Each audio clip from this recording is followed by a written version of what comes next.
आइए अब मैं फिर से 10th क्लास का मैथ लेकर आया हूँ। Real numbers exercise 1.2 NCERT book से है। क्वेश्चन नंबर है फर्स्ट। इसको कहता है फैक्टराइज करने के लिए 140 को इसका कहता है प्राइम फैक्टर। इसका मतलब इसको प्रोडक्ट के रूप में लिखना है। किसके प्रोडक्ट में? प्राइम फैक्टर के प्रोडक्ट के रूप में। इसके लिए हम लोग क्या करेंगे, 140 को फैक्टराइज करेंगे। लास्ट में 0 रहता है, 2 से डिवाइड होता है, फिर 2 से होगा, और 5 है लास्ट में तो 5 से होगा। तो यह हो गया 2 इंटू 2 इंटू 5 इंटू 7। इसको लिखेंगे 2 का स्क्वायर 5 इंटू 7। सेकेंड नंबर में है 156। 156 का 6 है। अगर 0 4 6 8 हो तो हम 2 से डिवाइड करते हैं।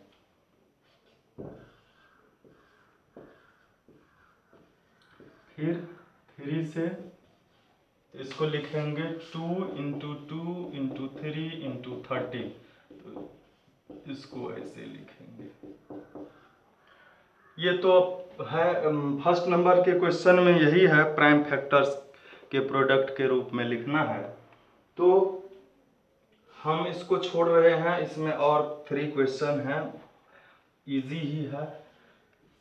सेकेंड नंबर का क्वेश्चन है, कहता है फर्स्ट नंबर में है कि एचसीएफ और एलसीएम निकालना है। किसका? 26 का और 91 का। तो पहले, और किस मेथड से? फैक्टराइजेशन मेथड से। तो हम क्या करेंगे, पहले इसका फैक्टराइज करेंगे 26 और 91 का। 26 का तो है 2 इंटू 13, और इसका है 3 इंटू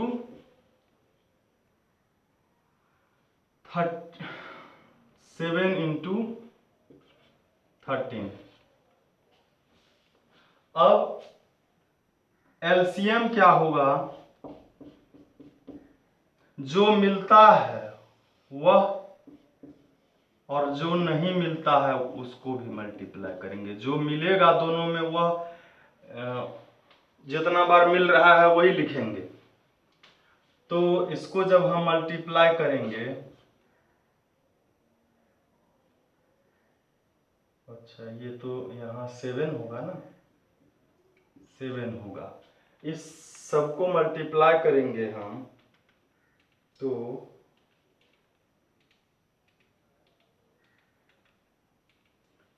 182 हो गया एलसीएम।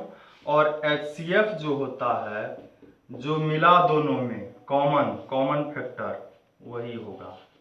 ये हो गया।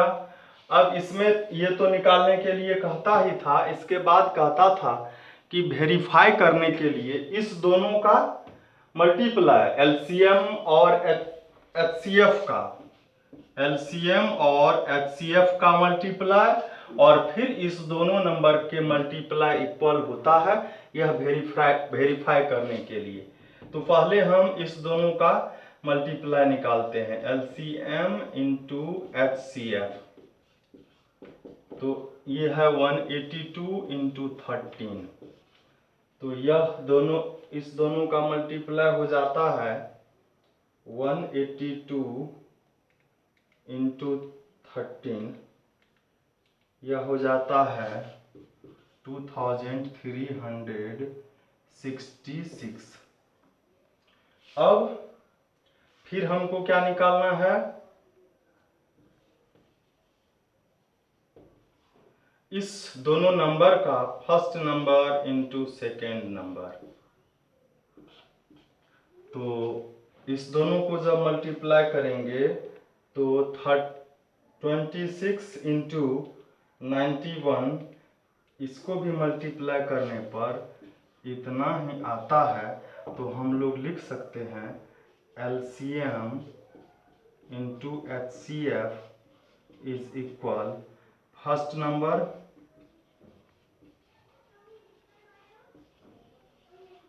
And second number.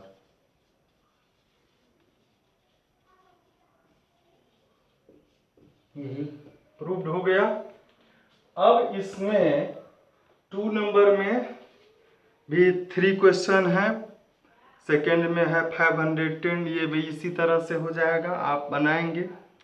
अब थर्ड नंबर में है, थर्ड नंबर में क्या है,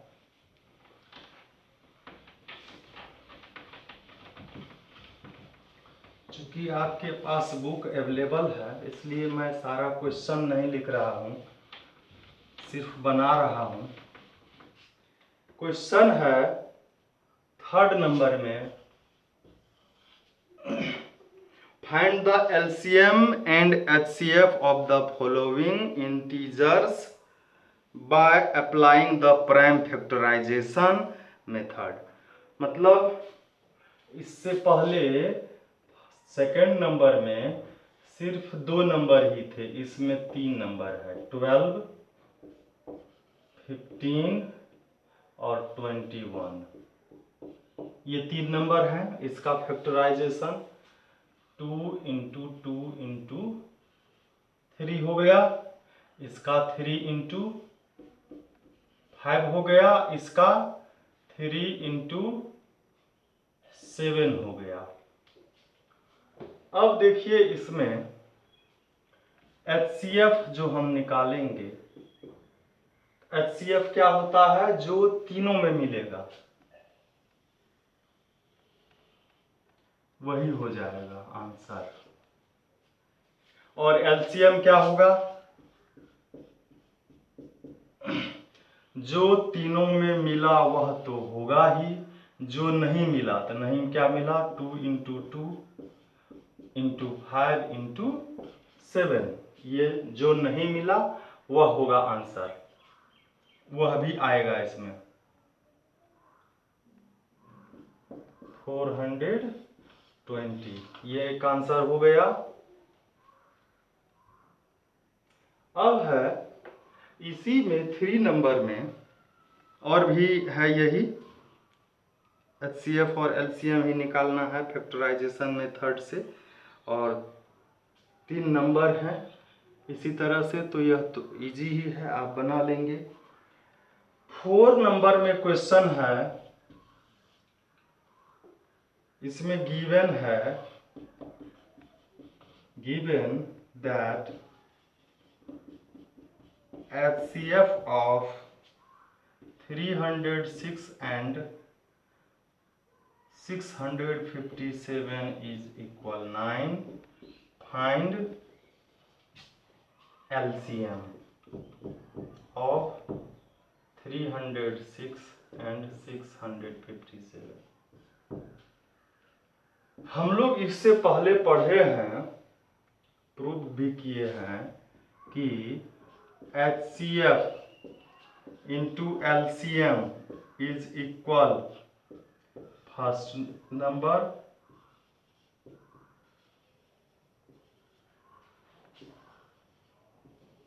into second number.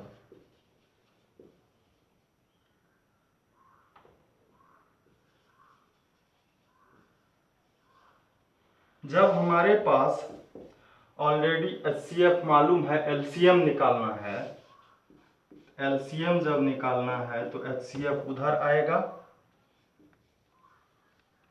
First number into second number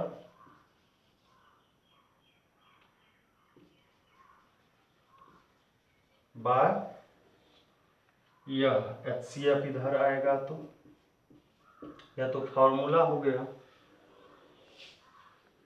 तो हम बनाते हैं अब LCM 306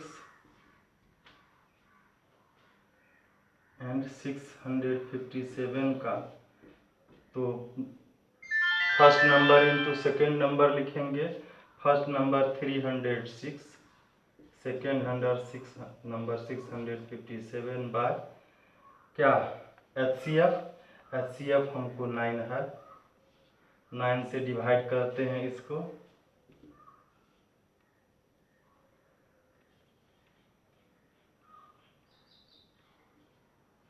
(34 × 657 7, इसको मल्टीप्लाई कर लेते हैं 34 एंड 657, तो यह होता है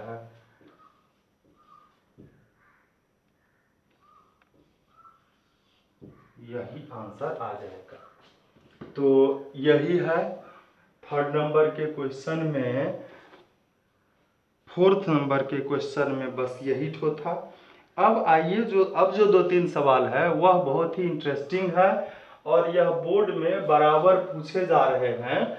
जब से यह पैटर्न ये चैप्टर आया है एनसीईआरटी के सिलेबस में, तब से प्रायः इस टाइप का क्वेश्चन पूछे जा रहे हैं जो मैं अब बताने जा रहा हूं। आप इसको ध्यान से देखेंगे और कोशिश करेंगे समझने का।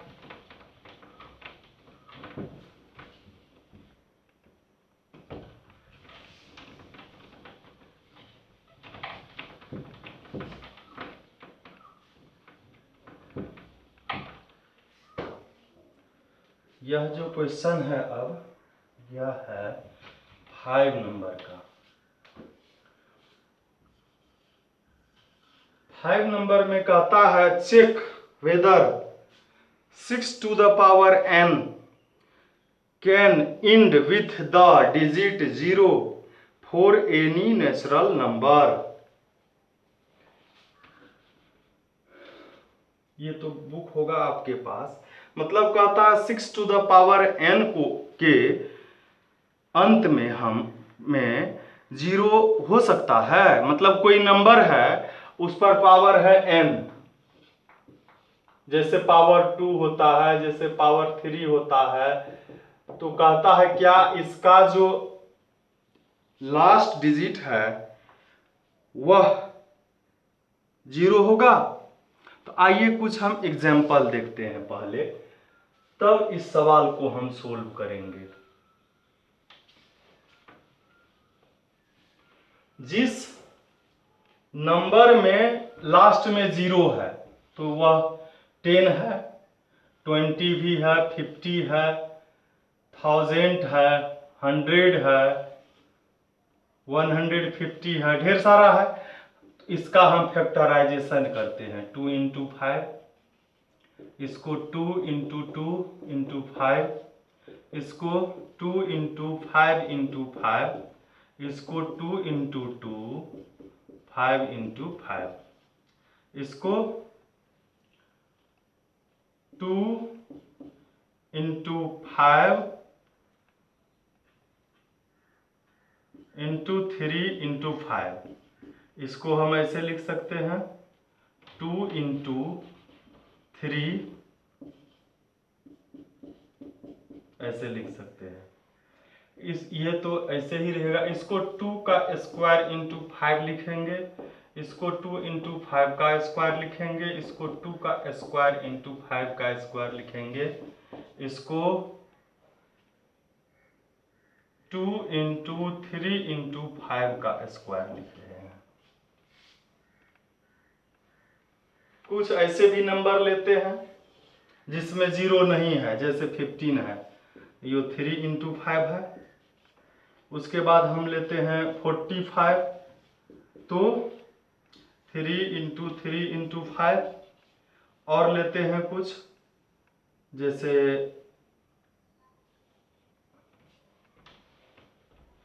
82 लिख लेते हैं 2 into 41। इसको लिखने का मतलब यह है कि हम देख रहे हैं जिस नंबर का एंड डिजिट यानी कि यूनिट डिजिट वंस प्लेस 0 है उसके फैक्टराइजेशन में 25 25 25 25 25 है। दूसरा तीसरा भी हो सकता है, जैसे 70 है, 70 को 2 into 5 into 7 25 आया। मतलब 25 रहेगा, 2 का पावर 1 भी हो सकता है, 5 का भी 1 हो सकता है, 2 का 2 भी हो सकता है, 1 भी हो सकता है, 2 का 1 भी, 5 का भी, 2 5 के अलावे भी कुछ हो सकता है, लेकिन 2 और 5 का रहना जरूरी है। 2 और 5 पर पावर क्या होना चाहिए, हम देख रहे हैं कि कम से कम 1 रहेगा, 2 3 4 5 कुछ भी हो सकता है। Means 2 to the power m into 5 to the power n रहेगा। फैक्टर में इधर और भी कुछ रह सकता है, जहां m और n क्या हो जाएगा, वह नेचुरल नंबर हो जाएगा, 1 से लेके इन्फिनाइट तक होगा। मतलब यदि किसी नंबर का हम प्राइम फैक्टर निकालते हैं और उसमें 2 to the power m into 5 to the power n आए तो वह क्या हो जाएगा, उसका इंड क्या होगा, 0 होगा। तो हम आइए अब इस क्वेश्चन में आते हैं जिसको हम लोग बना रहे हैं।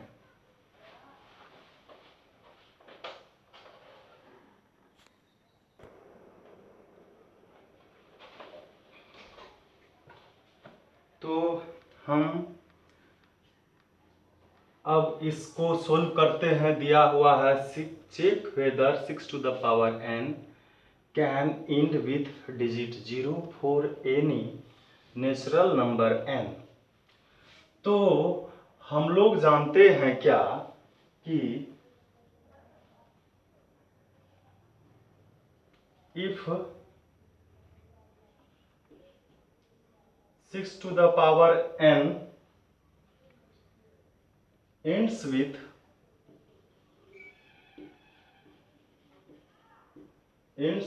0, then it must have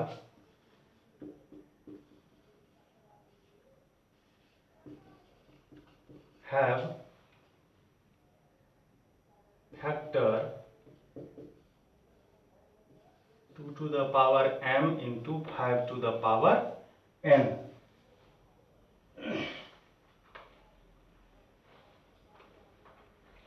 तो इसमें जो है 6 टू द पावर n जो है, इसको हम 2 टू द पावर 2 इंटू 3, मतलब 2 to the power 3 into n into 3 to the power n होगा। ऐसा तो आया नहीं, 2 आया बट 5 नहीं आया, तो हम लिखेंगे but 6 to the power n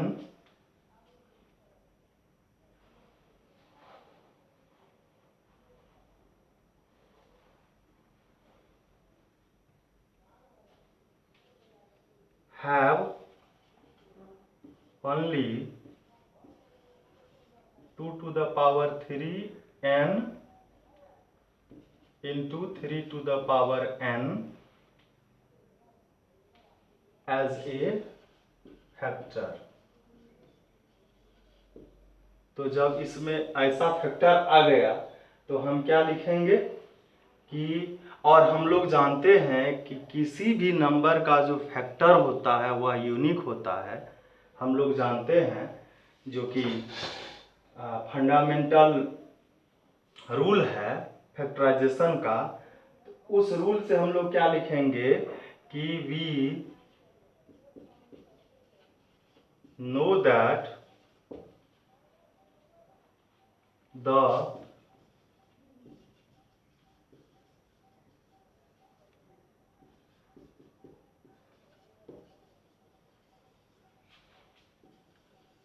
fundamental rule of arithmetic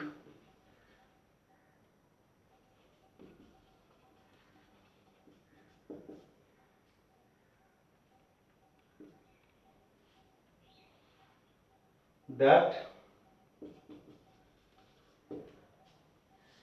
the prime factorization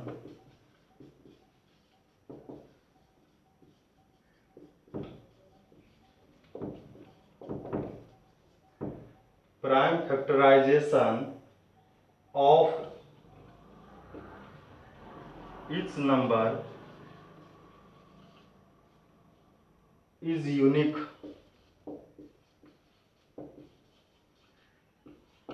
unique होता है हर एक का फैक्टराइजेशन, तो इसलिए 6 टू द पावर n जो है कैन नेवर एंड विथ 0। यही लिखना था। ये क्वेश्चन बराबर पूछा जाता है। आइए अब अगला क्वेश्चन है। इसमें भी कह रहा है एक्सप्लेन करने के लिए कि लिखते हैं क्वेश्चन को।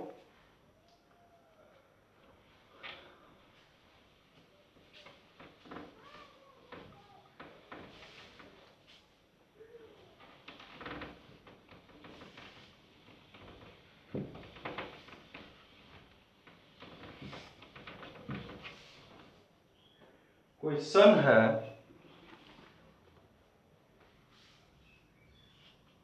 Explain why 7 into 11 into 13 plus 13 and 7 into 6 into 5 into 4 into 3 into 2 into 1 plus 5 are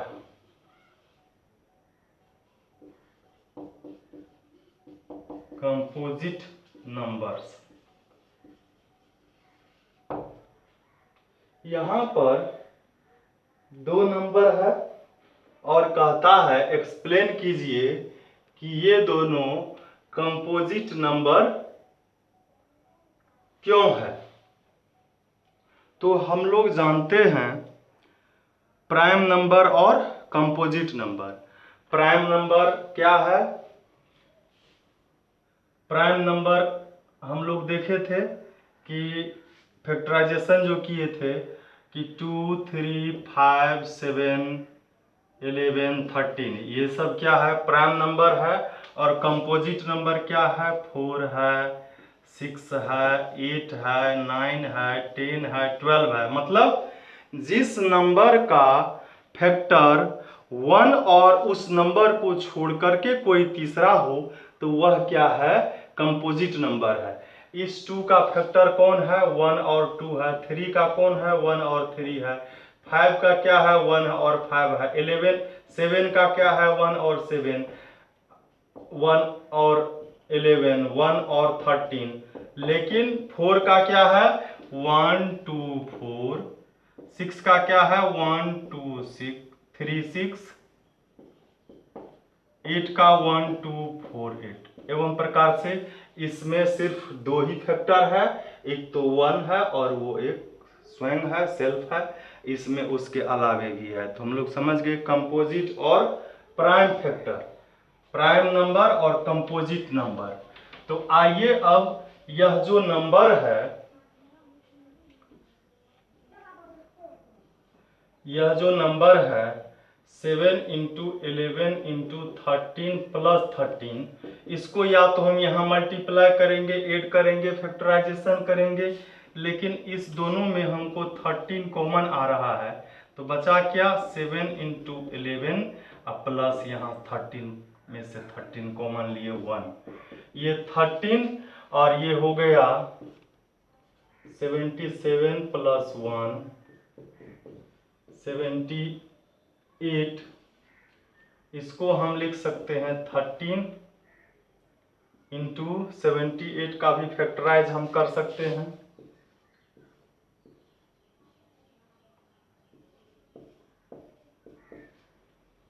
two into 3 into 13 ये लिख सकते हैं। अब दूसरा क्या है? दूसरा है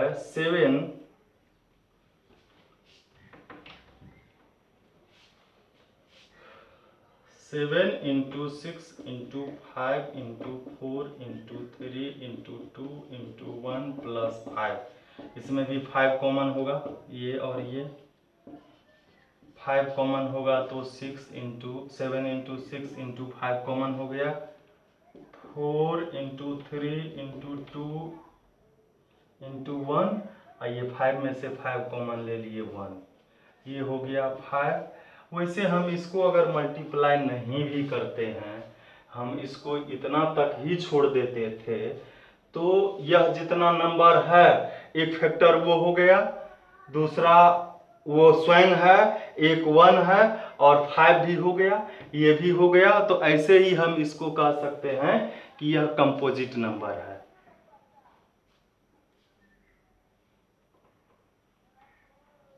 तो 5 इंटू, इसको कोई ज़रूरी नहीं है कि हम इसको मल्टीप्लाई करें, लेकिन कर देते हैं।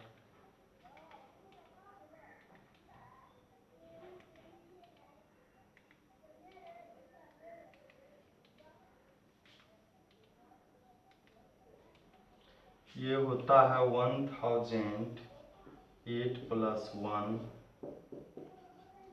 1009।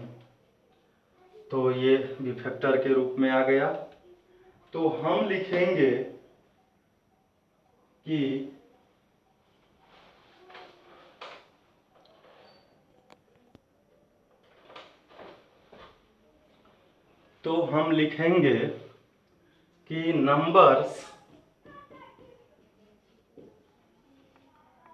numbers have more than 2 factors।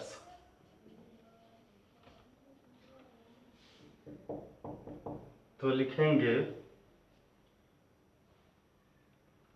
numbers are composite number।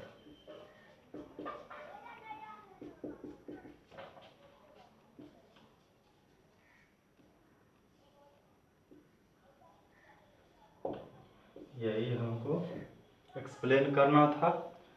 तो आइए अब अगला क्वेश्चन क्या है। अगला क्वेश्चन है 7 नंबर का क्वेश्चन, बहुत ही इंटरेस्टिंग क्वेश्चन है। क्वेश्चन है there in a circular path. पहले मैं इसको साफ कर लेता हूं।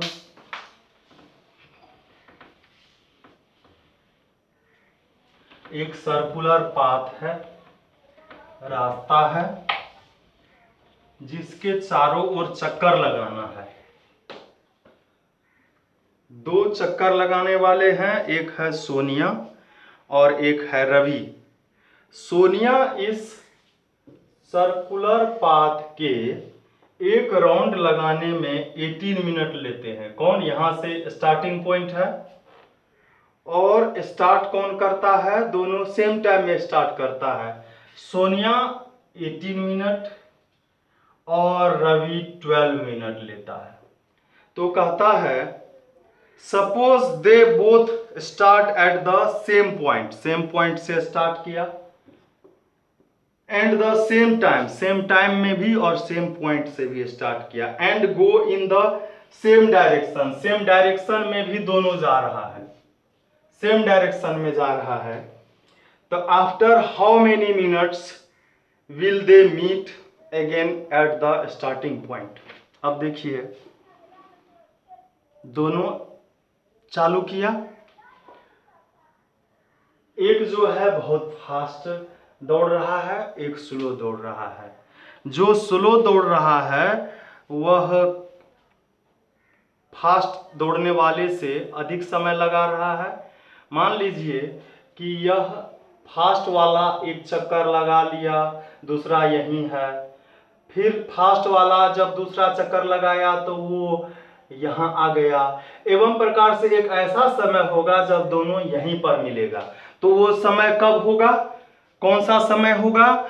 तो 18 मिनट जो है वह समय जो होगा 18 मिनट और 12 मिनट से ज्यादा होगा, कम तो नहीं होगा।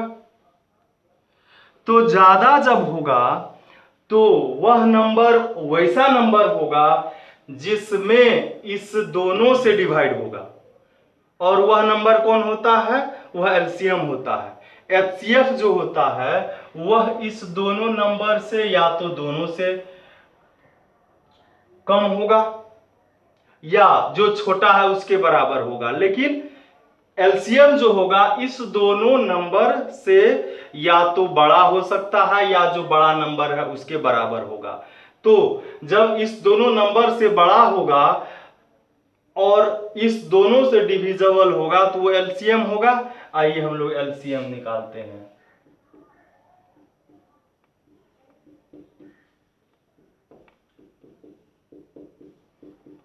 ये हो गया एलसीएम। क्या होगा? एलसीएम होगा जो मिल रहा है वह और जो नहीं मिल रहा है वह भी। 36 मिनट पर वह क्या करेंगे, मिलेंगे। तब तक में यह जो है 2 चक्कर लगा लिया होगा जो 18 मिनट लगाता है, और यह जो है 3 राउंड लगा लिया होगा। ये 3 राउंड लगाएगा तो 36 मिनट होगा। ये 2 राउंड लगाएगा तो होगा 36, और तब यह दोनों यहाँ मिलेगा। तो कब मिलेगा? तो हम क्या कह रहा था कि after how many minutes will they meet again at the starting point. तो लिखेंगे after 36 minute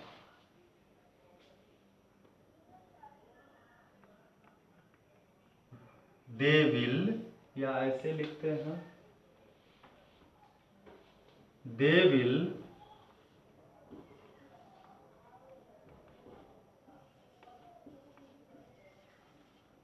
meet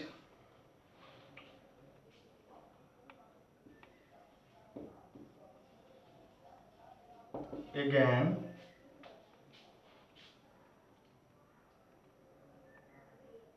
after 36 minute. यही आंसर हो जाएगा। और इस तरह से आपका यह चैप्टर जो 1.2 है यह सोल्व हो गया, सारा का सारा क्वेश्चन। अब मैं अगले वीडियो में 1.3 लेकर के आऊँगा और कोशिश करूँगा कि अब जब मैं वीडियो लेकर के आऊँ तो 1.3 1.4 को ख़त्म ही कर दूँ और फिर अगले चैप्टर को चालू करूँ। तो आप तैयार रहेंगे अगले वीडियो के लिए। Thank you.